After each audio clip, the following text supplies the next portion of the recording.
Welcome to Getting Better with Dr. Adam. Dr. Adam Silberstein is a clinical psychologist who has been working in the field since 1993. With a broad range of clinical experience, including state psychiatric hospitals, adolescent residential treatment with a trauma focus, the Department of Corrections, and in the addiction treatment arena. He is currently in private practice and is the clinical director and co-founder of Westside Treatment, a young adult dual diagnosis treatment facility in West LA. This podcast is for general information and entertainment purposes only. This should not be considered treatment advice, nor is it a substitute for an individual treatment plan. If you have questions or concerns about your individual situation, it is strongly recommended you consult a licensed professional to talk about things that are specific to you. If there is an emergency, it is strongly recommended you seek treatment at your nearest emergency room. Just had a really moving discussion with Bradley Smith. He's a licensed professional clinical counselor and the substance use disorder specialist at Loyola Marymount University.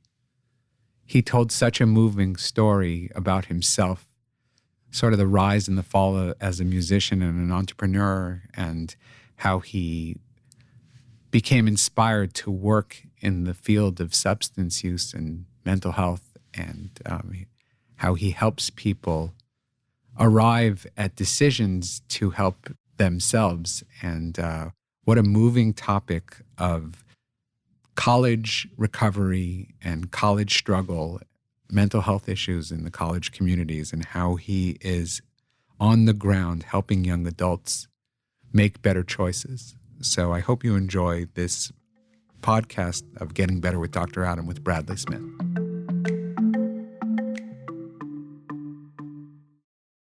Hi, welcome to Getting Better with Dr. Adam. I'm Dr. Adam Silberstein, and I am fortunate to have Bradley Smith, a licensed professional clinical counselor and the substance use disorder specialist at Loyola Marymount University in Los Angeles. He's also a professor there. He's a clinician, a gifted clinician, and has a really great seat in the world of young adults and some of the issues that they face. And great to have you. Great to be here, Adam. Thanks for having me. But another fun fact before we get going is that he is the band leader of the classic rock musical group called Leo Claris? Leo Claris. The Clear Lion. And what's that about? Well, Leo Claris is a derivative, a Latin derivative, which means the clear lion, and the idea being that our world doesn't need more kings of the jungle with dynamic hair care products. We actually need lions who are committed to excellence, to the betterment of their communities, and have a sense of social justice stewardship. So the clear lion. And we do a lot of free shows for halfway houses, prison release programs, leukemia benefits, and of course we stick it to the casinos in order to do that free work. So your music investment at this stage of your life is about social advocacy, but I wanted you to tell us a little bit about you and sort of how you came to be in this position. I know you have a background in music and a little bit of your story. How did you get interested in the seat of collegiate recovery? Well, that's a great complex question, and a tragic brushstroke is that I became curious later in life, in my late 30s, about how I could keep turning $1 million into 5,000. I had done that in 2 separate decades, and I learned that took some specialized skill sets, among them believing a story about myself that wasn't true, about a personal relationship with intoxication and other toxic relationships that were not helpful, and really it was about curiosity driving a reinvention. And that same story, we all are, we're storytelling, meaning-making creatures. And that same process that worked on me, I'm now in a position to help other people challenge and recreate their own stories. So your own story, just to clarify for the audience, turning $1 million into $5,000 is a skill set. Yes. It's not one you recommend people experiment with, but it does take a certain skill to be able to have that experience of going from riches to rags, sort of, right? And what comes with that and the stories we tell ourselves definitely is a part of your journey. That's and correct. Inspired your interest in how can I help people change their stories? Well, sure. I didn't know that I had a problem until I was later in life, because I worked in a culture. I was in the music business where I had enough approximation to success that made it likely that I could become even more successful. Um, I had bought into something called the creativity myth, that if somehow we're a little stoned or a little buzzed, we can get away from the pressures of the world, and we can get more in tune with that synchronicity, that muse, so I could share my gift with the peeps. Okay, so that's code for I don't really have to do the work as it's written, but my creative gifts will just take me. The universe will take That's me where I correct. need to go. I may not have to follow the rules and play by the rules, but I'll get there just based on my gifts. And you bought and a little and drugs will only service that. Sure, and that was known as a creativity myth. And I grew up, in the shadow of the summer of love, and in the '70s, where my high school messages were to love the one you're with, and that I could make it with you. And these were dominant ideas that formed my adolescence and early adulthood. So it wasn't just it was the popular environment saying that, and you having buy-in to this idea that's a lottery ticket, that you just have to love the one you're with, or you can make it if you want, means that there's something special out there for me. Well, and I also think that's part of the illusion, the lovely illusion of youth. I mean, we tend to be pretty confident that things are going to work out. And then I see that today. Now, from a brain science, to fast forward real quick to my life as a clinician, I see that form of self-deception as a feature of substance misuse. As a young man who drank a lot and did a lot of drugs, because that's what we did in music. It was normal. It was not even seen as a problem, either in my peers or myself, for well over a decade. It was just the way things were done. I now know that my capacity for self-insight and understanding where I was in the location of the real world was compromised by my alcohol and drug use. Right. So you don't want to kill the inspiration and the hope and the vision and the dreams of youth. No. But what you are saying is add to the mix substances, and that can turn into a very ugly story. Well, I don't know that we add to the mix. I think the mix is presented to us as part of our youth experience. So the cocktail's there. The cocktail is that's the airframe. That's the carriage that we're driving within for the most part. And it's a consumption society. You So know, and status matters, and we can consume ourselves into status. I mean, I just pulled up against a Tesla, and that was somebody showing, look what I can buy, and I couldn't even see inside the car, but they had a Tesla. so what happened to you that here you have these insights about being a consuming society, about the dangers of the cocktail that threatens our story. What happened to you that you became interested in working with youth? Well, I think I alluded to it when we opened up, and that was I got curious. I mean, how could an emancipated teenage runaway earn a lot of money and squander it and have that become a pattern? I mean, I got curious because, I woke up in a box one day, and I was almost 40 and I was in a box. However, it was a nice box. I clearly remember it was a Maytag dryer double walled box that I could angle it against the wind to cut down on wind noise inside the box. So even at that moment, I was still furnishing my rut. And the light came on. It's like, what the hell is happening here? How did I go from a mansion in Topanga Canyon to a box on the nickel? And it felt like it was overnight, but it in fact took 15 years. So you woke up, not, this is for the audience, it doesn't sound like he's talking about a metaphor. He's talking about a box, a literal box. I woke up on a box just adjacent to Skid Row on the morning it was announced that George Bush had become president. And that was the straw. And I got out of the box. I walked the 16 miles or whatever it was to Venice Beach to go kill myself. I was going to walk into the water because that was that. Uh-huh. And during that walk, the light came on. And for me, the light was a pretty simple one. Maybe I got myself into this predicament. And if that's true, maybe I can get out of it. So if you're the one who brought this upon yourself, so to speak, right? I did this. Mm-hmm. If I did this, maybe I can undo this. That's exactly what happened to me.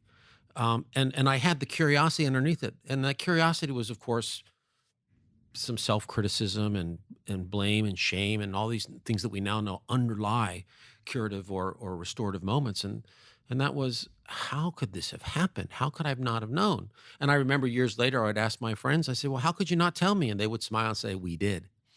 And but of course, they didn't go to the proportions that I went to. I mean, they still had similar stories, but they didn't squander money. They didn't destroy relationships. They didn't end up in boxes. I seem to have a real stick-to-itiveness in all the things I did. So that walk invites the curiosity for the first time, really for the first time, or a real defining moment of this curiosity of, if I'm the one who did this, maybe I'm the one who can undo this. I'm so curious. How did this happen? I started taking a curious look. Where'd you go from there? Well, I knew a friend who owned a 4-story apartment building right on the boardwalk of Venice Beach, and I knew his code. So I let myself into the building, and I went to the elevator room, which was in the back of the building on the top, and I let myself into the elevator room, and I laid there for 5 days. Wow. That was treatment. I had no formal treatment experience. I was remarkably free of admirers. This was before there was a treatment center on every corner. Meaning yes. This was in the days where that wasn't so available. We know what day it was. I think it was November 7th, 2000. That was the day.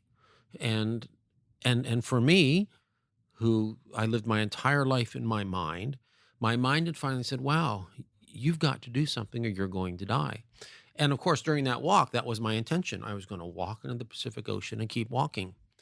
And that whole time, I still had enough money in my pocket to get some old English 800, because when you only got $1, you want the 800. So despite wanting to die, you had to make some stops before the death. That's right? correct. That's commitment.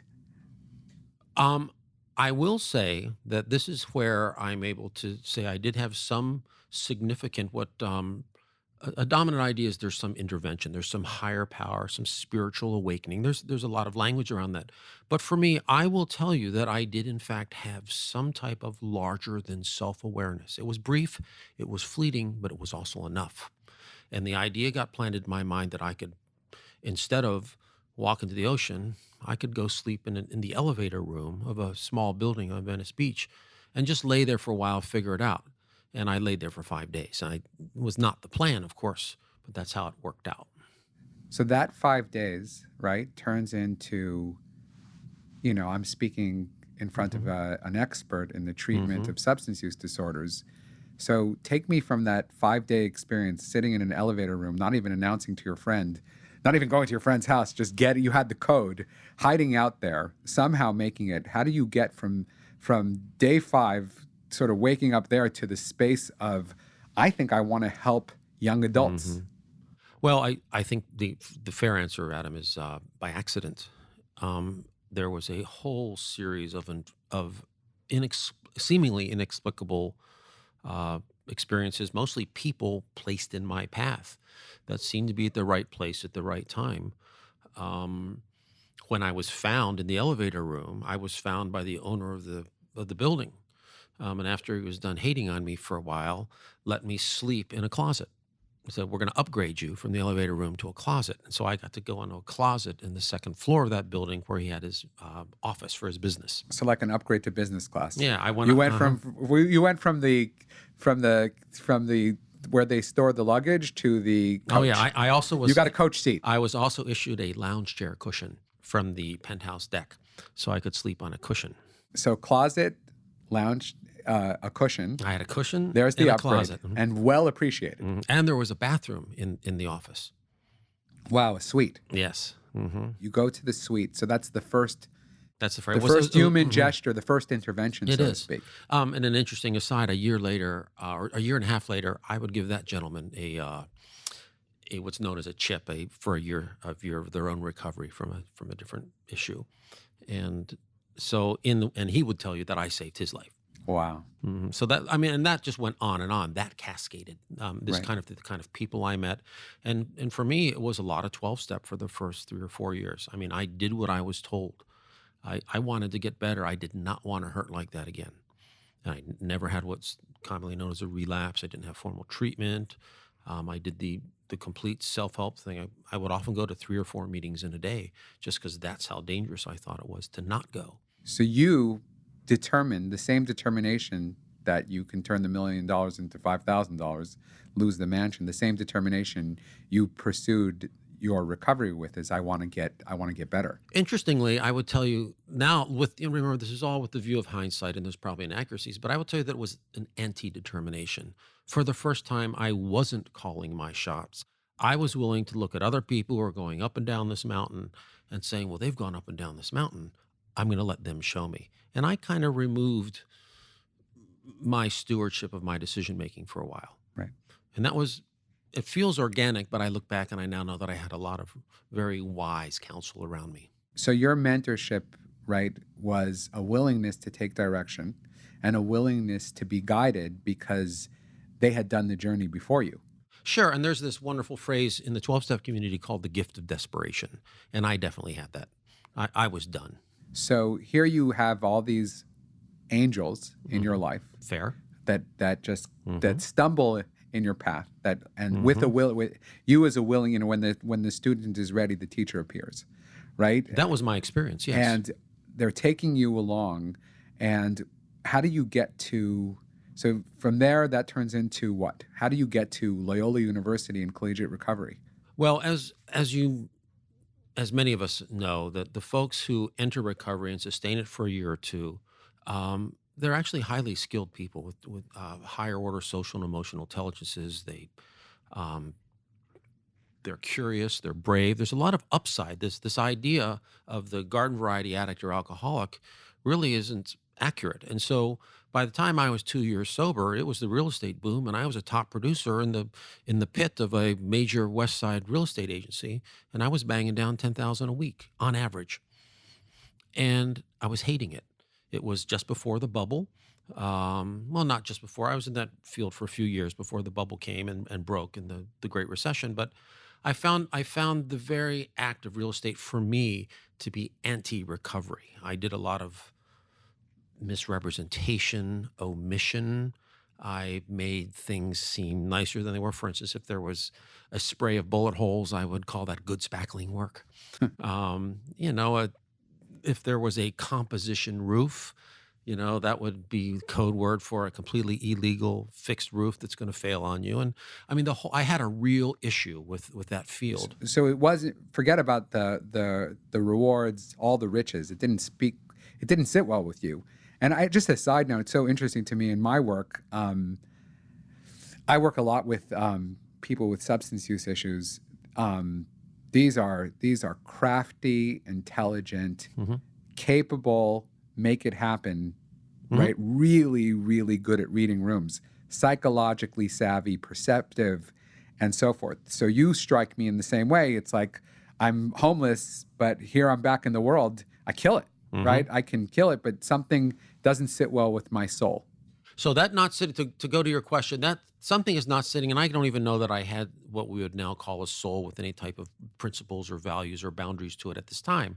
But I was still going to AA meetings, and interestingly enough, I went to an AA meeting where many years before I had attended an acid test.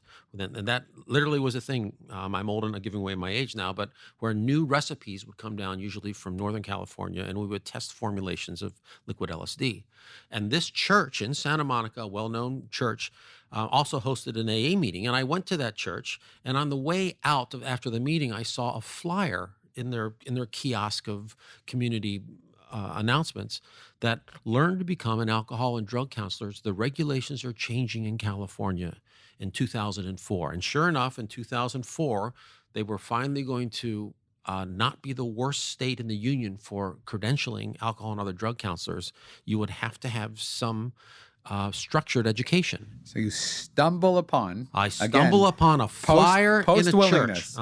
Post the walk, the long 16-mile walk. Post the walk. Right? And instead of walking, at the intersection, I can walk into the ocean or I can walk into a new beginning, right? So you walk into this piece of paper, this flyer, and it says, hey, There's an informational session at this place called Loyola Marymount University, and it's right up the hill, and you can go and find out what it takes. And it turns out that I became the first class to graduate from the LMU Addiction Counseling Certificate Program. which you're a professor, which you now teach in. Yes, that's correct. Well, I'm not a tenured professor. I'm what's considered a lecturer or an instructor. So the professor thing is a whole different pedigree level that I'm not. But I do issue grades to college students. Yes. In their KDAC, in their substance use counselor course. Sure. In the LMU Extension course, I'm a senior faculty member in the addiction counseling program. The same one you went to? The same one I went to. And you were the first graduating class? I was in the first graduating class. And as far as we know, I was the only member of that class to stay in the field. Many are called, few stay. Interesting. So you finished that program, and what do you do after that?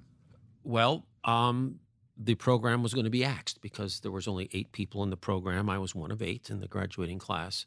And for one semester, they decided to give me a part-time job to see if I could grow the program. I was the high-performing, evidently somewhat likable student. And so I was given $10 an hour and 12 hours a week to build the program before they could cut it because they didn't think it could be built. And within a year, we had 190 enrollments. I was on fire. I seemed to know everybody. I did what I knew to do. Some of my old marketing self was still in play, and I built a program, and they offered me a full-time job. Post real estate sleaziness. Oh yeah, I left. Right? Not that I didn't call you a sleaze, but you know what I'm saying. Post what didn't sit well with you. Well, let me clarify this post real estate thing because I was good at real estate. I had pre-signed contracts, writing them on top of rented BMWs and Mercedes. When there were multiple. You all remember some of us will remember the frenzy that was out here in 2005, 2006. But this is 2005. I'm graduated with this addiction counseling certificate. I've been offered a job at $31,000 a year, full-time job with 2 weeks of vacation. I'm making $40,000 a month at a major West Side real estate corporation, and I think the LMU deal is just so much better. So I tell that to the president of the company. I go into the company, I say, I'm not cold calling, I'm not knocking on doors, I'm not sending out more flyers, I'm not doing any more cold calling, I'm not doing this anymore. And he had security escort me out. I had less than a half hour, and because I was popular, I was well liked among the agents, I was in what's known as the pit, that's the top producer row, and I was an infection. I now know that he had to get rid of me immediately because I was saying this is bullshit. So this guy's good at what he does, and he knows, get him out of here. Get this cancer out of here and get him to the $31,000 job helping build a substance abuse counselor program. That's correct. And bring the energy there. Get him out of here. And you are delighted to have this experience. I'm thrilled. You're delighted, right? From riches to not rags, but from riches to a significant pay cut. Yeah, it was rags for a while. I mean, lots of roommates, watching every dollar, In your 40s? Missing. Yeah, oh yes, in my 40s. In your 40s. So then you're in this seat of substance, teaching, right? Teaching the counselors.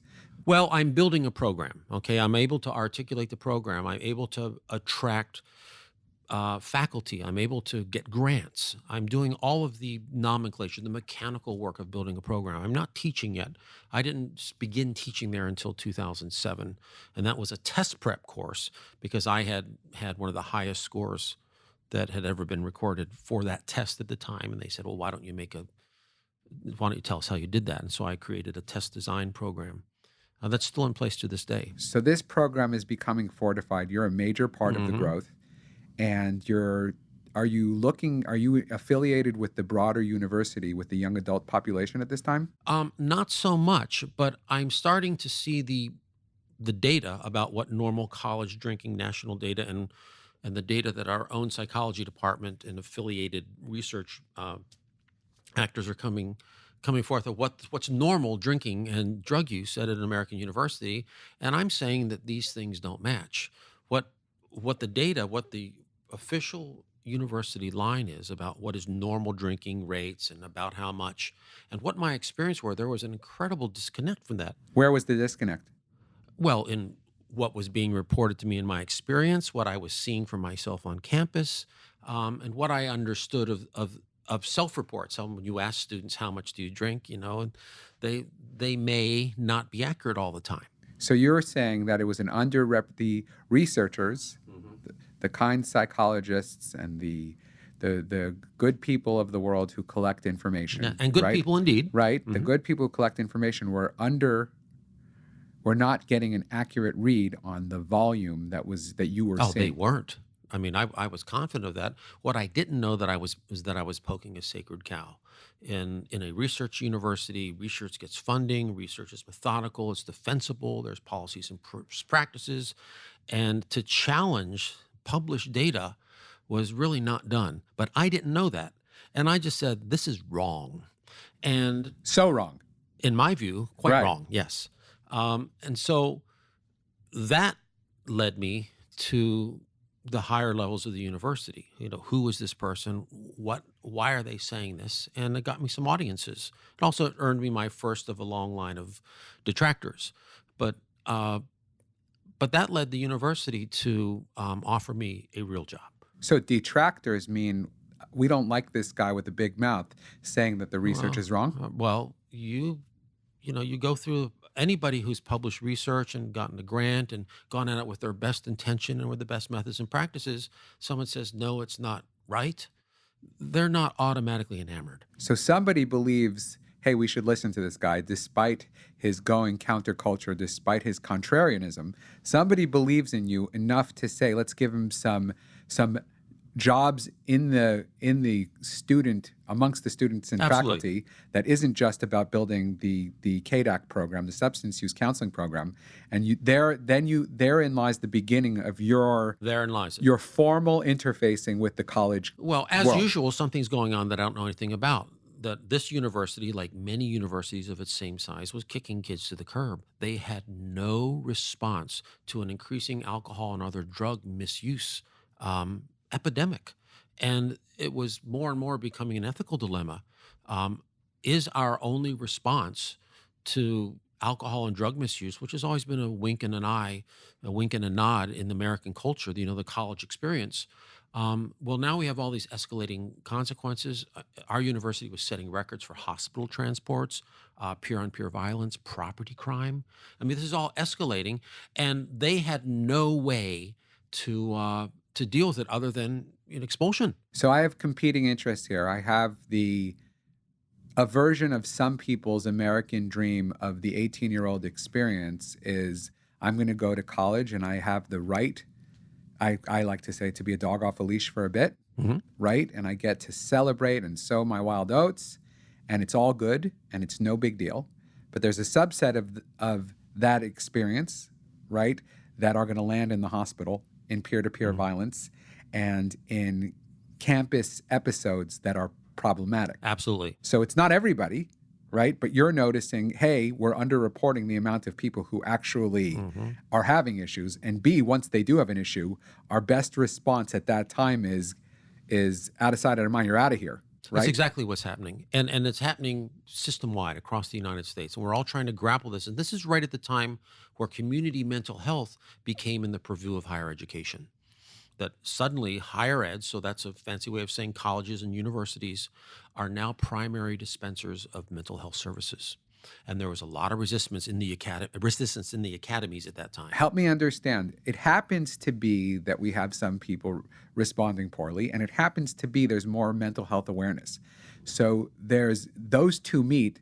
Are those two first cousins, meaning increased substance use, increased mental health, or just happens to be that we're raising awareness that not only are there substance issues that are being underrepresented on college campuses, but also there's mental health issues.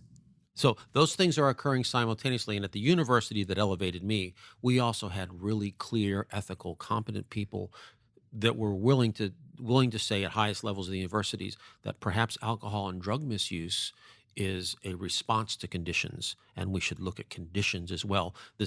For instance, that college has for long been a binge drinking, sexually charged culture where we sow our oats, and as you say, we're a dog off the leash for a few years. And no big deal. It's cool. It's the right thing to do.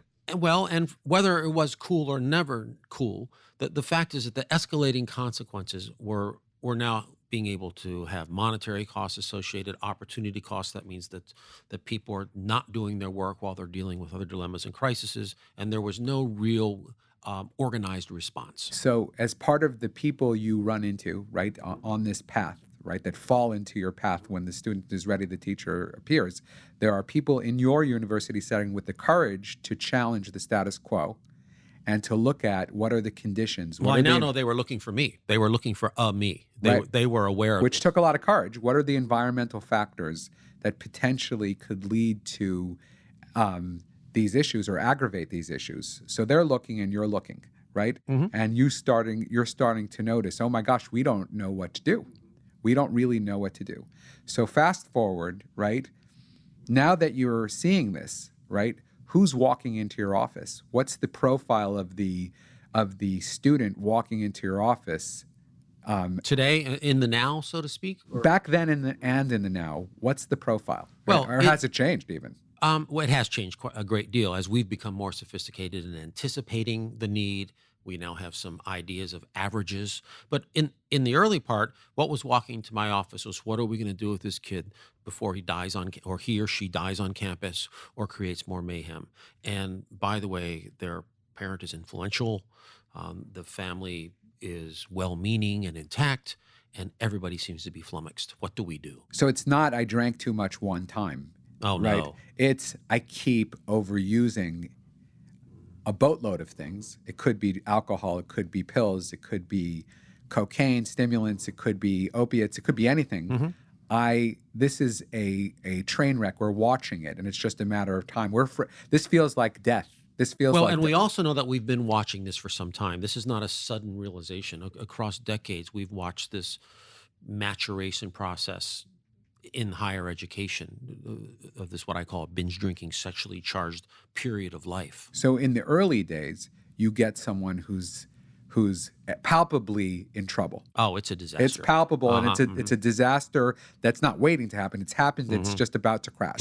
It's at the final stages of the crash. That's the early days. Sure, and this is right out of route of intervention. I mean, it's very clear. The level of care is so profound that there is a model in place. And at that time, there still was a model. You go to 30 days of treatment, and then you go to aftercare, and then after a few months, you get someone to write you a letter and tell the university that you're safe to come back. So in the early days, you get people into a 30-day program who are this disaster. Out of the gate. Out of the gate. But that's who I'm getting. That's the only people I'm getting. I mean, their level of care is, we need to transport now. And transport is a fancy way of saying, at the end of this meeting, a car is going to come. We're going to take you to a safe place, which is known as rehab or treatment. And it's going to be about 30 days. You're going to take a little time out, go live in a nice cabana house somewhere, and we're going to figure this out. So at that point, it's a substance issue that's aggravated. Right. Perhaps there's a mental health issue too, most likely, but it's coming to your office due to the pronounced substance issue, and the conduct violations that were exacerbated by that substance misuse. Aggressive generally. behavior, public disturbance. Sure, property crime, peer-on-peer violence, sexual assault. Community standards violations. Evidently, at that time, if you were an exit sign in the dormitories, that was something you really wanted badly. And so we had a great outbreak of missing exit signs. Yes, and that's the least of it. So that's back in 2000. So this is 2009. 2009. Fast forward, right? Fast forward with the development of collegiate recovery, with your ongoing involvement. Who's a typical person who gets sent to the Bradley Smith theater these days? Well, there's a sent and there's a self-refer now. And the sent tends to be more prevention and early intervention. It's not the disaster scenario any longer. That's much rarer. So a faculty member knows that this program exists, and they see a student nodding off in class, or on one of their English papers, they're talking about self-harming. A housing representative, a staff member notices things. There's a midterm deficiency in their academic performance evaluations, and the dean of students says, "Hey, we'd like you to go see Bradley." So there's a cultural raised awareness. Oh yes, that it's not about a car crashing into one of the dormitory walls and the car's crashed and people are injured. It's not that. It's something way down. Prior to that, right? That gets more early visible. intervention and this idea of prevention, which is still an idea, but we are intervening much earlier in the arc now. And then, of course, there's self-report, because after these interventions happen, they happen about 40, 50 times a year. They all have friends and colleagues and in-group people, and they see how they were treated. And then the word gets out within the student body that, wow, if you have this kind of trouble, there is a way to go forward that's cool. You won't automatically get in trouble. You can fix this. And so there's this whole self-referral wave now of people who still want to maybe smoke marijuana, but they don't want to drink whiskey all night. So, and are they ever referred from their own peers? Often. Often. In fact, there's an anonymous link and a direct text now. Hey, this is so-and-so. Remember you helped me out? Well, I've got a roommate or I've got a friend. They're really hurting. I was wondering if you could see them. So fast forward to 2019, you can have a faculty referral, you can have an anonymous a peer referral, you can have a self-referral, not just for substances, I'm imagining. Do other struggles enter your space, meaning in terms of referral? Absolutely. So mostly it's anxiousness or anxiety, depression, time management. We're seeing a lot of stimulant misuse now, mostly around Adderall, Ritalin, et cetera, because it's part of the academic tempo, it seems to be, around test time.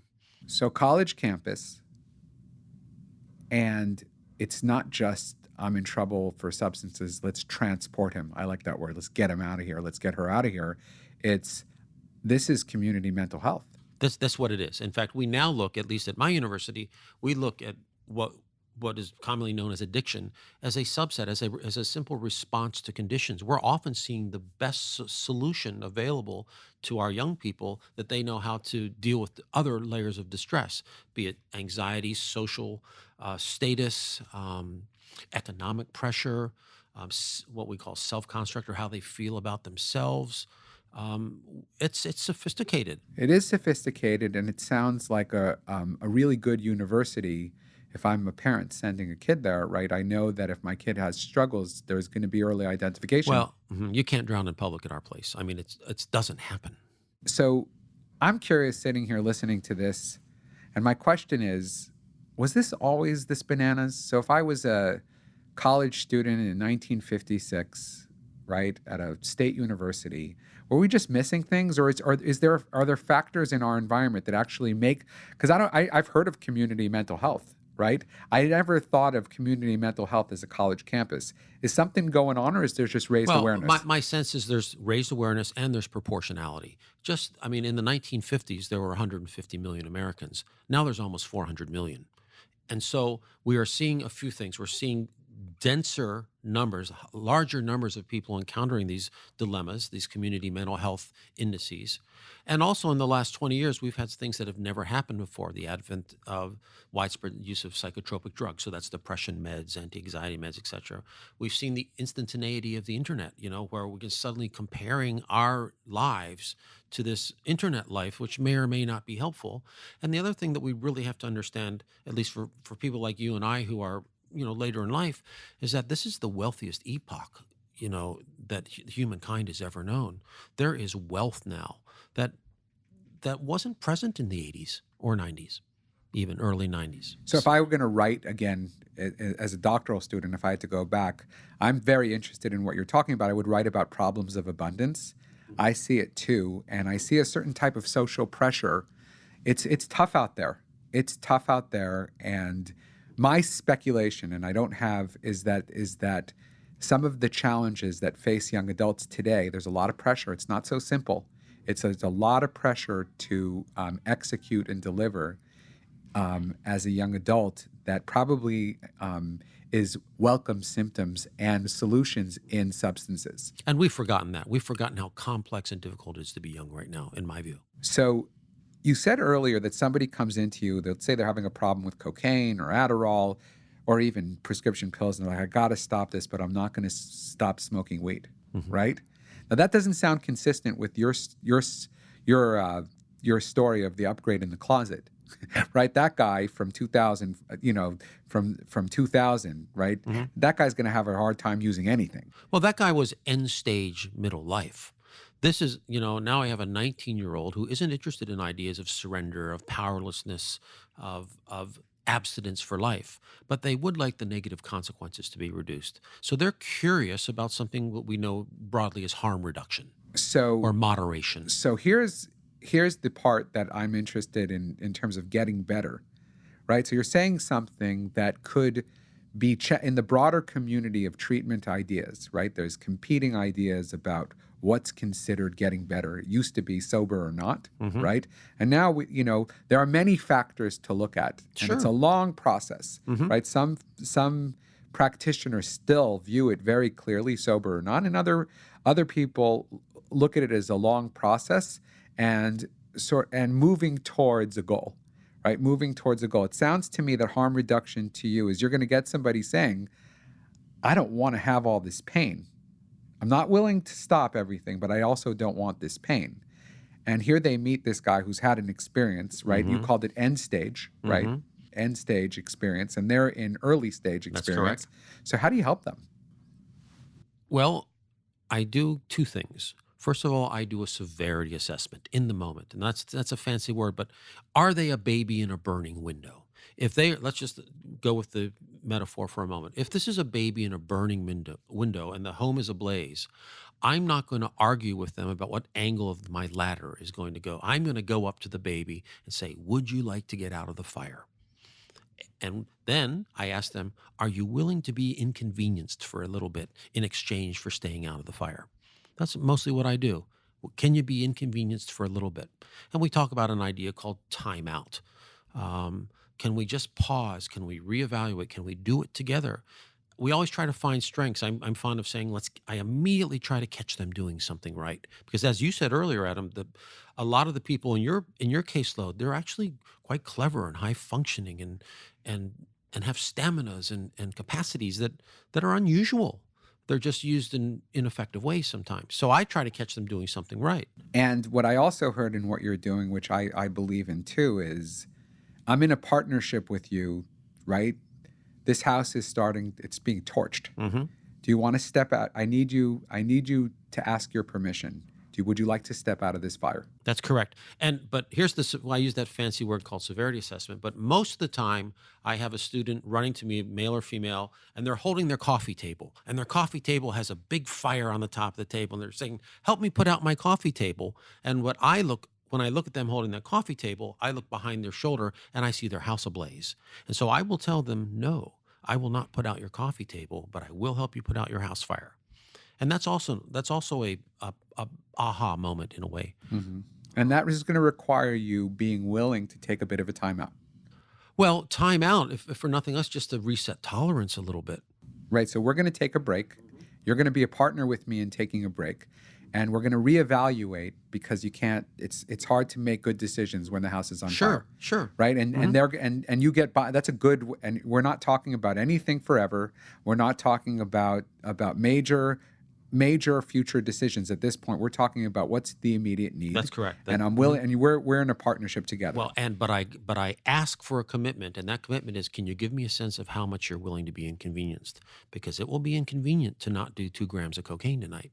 Uh-huh. It may be inconvenient to not be able to have a half a handle of vodka. So I'm willing. Are they?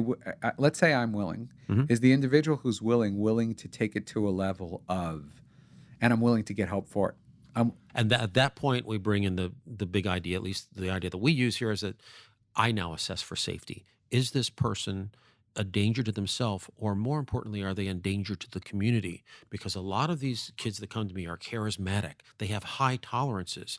And we have had scenarios at our campus and others where a younger student who doesn't develop these tolerances, who wants to be around these cool people who have the high social value drug and charismas, they're the ones who die.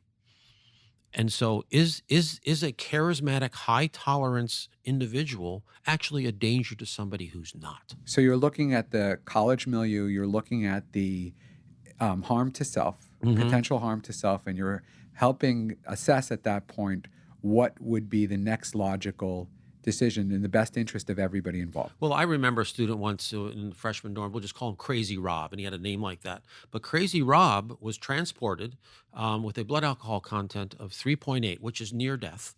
And by the time they could, and his blood alcohol content, or BAC, continued to rise throughout his alcohol-induced coma, because he was in a coma, because his body still had more alcohol in it, and he had a hookah in his room that was modified so you could drink vodka directly rather than smoke from it. And our fear, and this by all accounts was a fantastic kid, likable, good in school and all that, but we were scared to death of the kids from, forgive me, Wisconsin, or Upper Peninsula somewhere, coming in and meeting Crazy Rob and drinking themselves to death, because Rob had been doing this his whole life. So in that extreme, where does Crazy Rob go? Crazy Rob went back home, and he entered a treatment continuum across time and elected to not return. So, but is there a version of Crazy Rob that does return? We always ask them to return. We make that part of the treatment plan from the get-go, because this is the great advantage of collegiate recovery. We have something they want. They want to return to their in-groups. They want to return to this pathway of success and prestige. They want to come back to school, and we say, we want you. That's so interesting, because when I work with parents so often, that's considered the scene of the crime and the worst place to go back to. And you're saying it, in your opinion, the best incentivizer is to say, we get that this social capital is the best currency out there for you. That's correct. More than anything right now. For most of these students, in my view, they tolerate the academics in exchange for the social access. So social access, say what you want about the higher learning institutions and how wonderful it is. The best currency for so many of the students is the social capital. Well, if I have a baby in the window, I will care about how many rungs I have in the ladder. What rungs will that baby step on? And so social access, a reduction of pain, negative consequences, get the judge off my back, get the girlfriend or boyfriend back. Get the university off my back. These are all, let me not wake up throwing up every day wondering where I am in a shame spiral. Those are all rungs of this ladder. So in the Crazy Rob scenario, you invite them, that individual could be invited back, is encouraged to come back and have a do-over about how you're going to do it differently this time. So what does it look like on the return? Well, that's fantastic, because we dictate the terms. We able to say, here is your return to school guidelines. Here are the things that must occur. And among those things that must occur, there must be some meaningful documentation that you have addressed this concern. Somebody must assess you outside of the university, a professional, an appropriate professional, to say that you're not a danger to yourself and others. Make some recommendations for ongoing care, because we're talking about brain rebound here. We're not talking about good people, bad people. We have neuroplastic downregulation.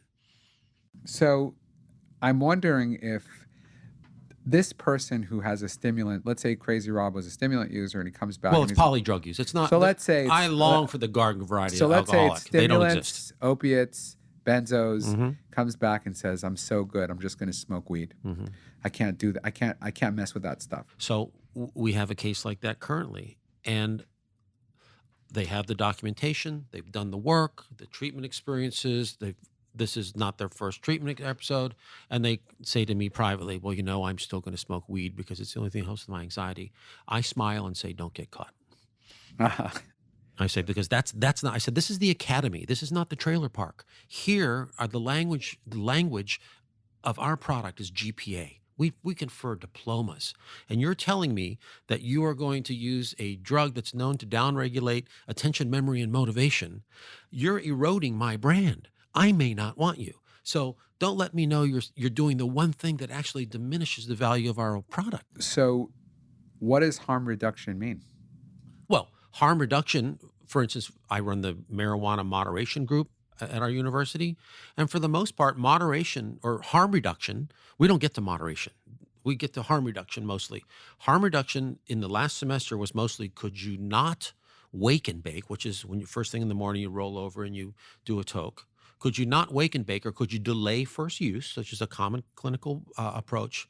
And two, could you return to smoking marijuana and not the waxes and the buds and the oils and the gels and the vapes? Could you just return to good old-fashioned chronic bud? So I want to be clear. That's harm reduction. A day in the life of Bradley Smith could be someone who's a waker and baker and you're working with that individual to try, hey, can you just try not doing that? Right. Versus the person who's on fire, and both of them require different interventions. That's correct. And and just to even a broader sense of your work is it could be that you're getting somebody who's not particularly struggling with substances, but also, really frustrated with, I can't execute, I'm having a time management issue, I'm anxious. Sure. Developmentally appropriate skill sets that aren't in place yet. Or there's an eating dysregulation underneath it. Or it's really pornography. Their gaming problem is really drtushy.com. So there's a wide array of issues that could be compulsive or could be just symptom-based issues. I'm saying they're human issues. For these kids, we're seeing their humanity operating at the best skill sets that they know how, and we don't automatically moralize or blame them for it,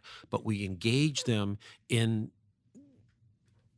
a respectful assessment of where they are and what they are likely to have if they don't make changes. So if you had to integrate a theme of your approach in terms of helping people get better, right? Whether it's a substance use issue, we're dealing with the community mental health issues, and I look at substances as a mental health issue, amongst other things, right? The challenges of this demographic. If you were to say there's a unifying approach, I know you've spoken about choice theory. I've read it. I've read some of your stuff. Is that an integrative approach? How you handle anybody who walks in? I make it about geography. Where do you want to get better? I say, all right, Crazy Rob, look, the fact of the matter is you're going to get better. Or anxious Al. Well, pardon me? Or anxious Al or Alice. Or anxious Alice. Okay. Meaning whether you're a Crazy Rob or anxious Alice, right? I make about where you're going to get better. And if you're going to get better here with this wonderful array of support and belief, then here's the way we are going to have limitations. If you want to get better in a different area, then that's up to you. But to get better here will require some things. This is an academy. This is a place where we draw people towards their highest prosperity, their greatest level of functioning, where their potential is what we invest in. And if that's the kind of environment, if that's the where you want to get better in, you're in a great place and you can get better here. But we can't do some things. We can't do mediocrity. We can't do the same thing differently and call it change. We can't hit minimums and call them great victories. So you're saying, I want to help you access the choice. I want to help you access the best choice for you to make the most of this experience, to be the best you can be, to get better, not in a sloppy way. But we're asking that of all of our students anyway. Not in a half-assed way, right? I'm not going to participate in a mediocre game, right? That's correct. I am here, whether you're coming in anxious, right, about getting straight A's. Well, you should be anxious. Your anxiety is understandable and defensible. Or whether you're struggling with waking and baking, I'm encouraging you to access that part of you that wants to make a choice. And we're here as an academy to help you make the best choices. I am here at your service to help you make those choices. And that theme, right, whether someone needs to have a transport or somebody just needs to do some trial and error and basic skills, right? That's what they're going to get from you in this space. And one of the interesting things you remind me of is that you're really able to capitalize on the currency of them wanting to be there, right? So these aren't people coming to you saying, I got to get out of here, I don't want to be here. There's people who want to succeed here. That's correct. And again, back to catching them doing something right. I mean, they got into our school. It's not easy to get into this school. We have, last year we had almost 18,000 applicants for 1,300 spots. So for the school, it's not a big deal to lose a student from a money standpoint. They go, oh, it's all about the money. Well, no, it's not. It's about the person. And the paradox here, Dr. Adam, is that when these students do get to the other side of this reinvention, they spend decades becoming their best selves and affecting their communities. I mean, that's the beauty of this work. The work isn't just simply turning crash and burn into bruise and bounce, which is what I say I do. When people give me the short story, what is it you do? I turn crash and burn into bruise and bounce, and I do it all day long. So I want you to just tell me, what's an example just of a situation, a case that you worked with, a student that you work with that just blew you away? I can't get over how successful this individual capitalized on this experience of turning this into a light bruise. So we had a chronically relapsing student, which is language you don't use anymore. We don't go to chronically relapsing. We don't complain when diabetics' insulin level goes up. So we try to avoid that same stigmatizing language. But we had a very difficult to engage female student who was an intravenous opiate misuser. and her and with multiple treatment attempts that had not been satisfactory to her or her family, and eventually her friends came to me and said, "We're really afraid for so and so, and we think she's dying off campus." And so I went off campus to the off-campus home, and it turns out we've gotten much better at this. I now bring campus police with me, but I went to the home, and I found her in a fetal form in Oh, a wow. opiate coma, and I was able to. We had Narcan, and they're not happy after a little dose of Narcan, and she immediately said that I sexually fondled her and was inappropriate. Oh, my. Now, of course, nobody believed that, at least at my work, but they were prepared to put me on administrative leave while it got sorted out. But then this woman she was transported in an ambulance, and she was told, you can either go into treatment or you can probably go to jail. There's two different places you can get sober. Now, that wasn't true, but we say things sometimes, about the jail piece to give them a better choice. Help with the choice, Help Barry. with the choice, just very briefly. It's interim and very, very small time period. But she chose treatment, and the next day completely said, "Oh, I made that up. I was just so mad. I wanted to die, blah, blah, blah." And there's Bradley again. Bradley's always bothering me. And he was like, she hated me. This woman has gone on to get a master's in social work, is just tearing up the Pacific Northwest. She's opened her own nonprofit corporation, and she has a private practice, and she's 24 years old. I mean, she's tearing it up. I heard from her yesterday. Wow. And it is just one of the great satisfactions of my life. We have to jump in the hole with them. We can't drop a prayer down. Ooh, looks like you could use a prayer. Jot one down on a Post-it note and put it in the hole. We got to be willing to get in the hole.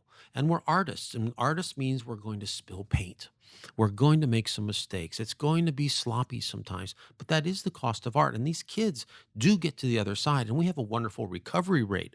This conversation's been all about addiction and mental illness, but the story here is the recovery rate, and particularly in emerging leadership elites, or what we call emergent adults or young people. This is one area where we have enormous successes, and it's a privilege to be in this area. Collegiate recovery. Collegiate recovery. You're saying collegiate recovery is not the sad story of most people don't get well. It is not. It is not. It is. It's where people can go to get better. Oh, yes, and do. And we have data. We, the university. Oh, yes, and our colleague universities. I just came back from a big national conference in Boston, where all of the universities that have collegiate recovery programs, we all share data and experience. So it's promising, more than promising. This is more than promising. There is cause to be hopeful for our world. So the inspiration, if you're a parent listening to this, if you're a college student listening to this, that if you're struggling in that setting with mental health issues, with substance issues, it's likely, it's not an unlikely, it's a normal story that you can get better. Oh, absolutely. And it's not just limited to our campus. Now, remember, developmentally, you're supposed to be struggling. This idea that there's something wrong with a young person who hasn't identified who they truly are, and maybe they have a bad relationship going on, and there's been some negative consequences, that in and of itself shouldn't be viewed as bad or awful. It's kind of the developmental arc. Right. It's not Disneyland happy, fantastic, great feelings all the time, right? Struggle is the norm. Well, it takes fire to make steel. We haven't figured that one out yet. If you want to make steel, you're going to need some heat. And if you want a diamond, you need heat and pressure. So you refer to yourself as an artist, and you are. You've got a long history of music. I'm going to ask you something out there. So if you had to pick one song to say what captures this experience for you, and it's on the spot, what song comes to mind when you just reflect on these last 19 years for you? And I don't mean this with it's so interesting, because during our sound check, I actually sang a portion of that song just organically. Which song? Someone Saved My Life Tonight by Elton John.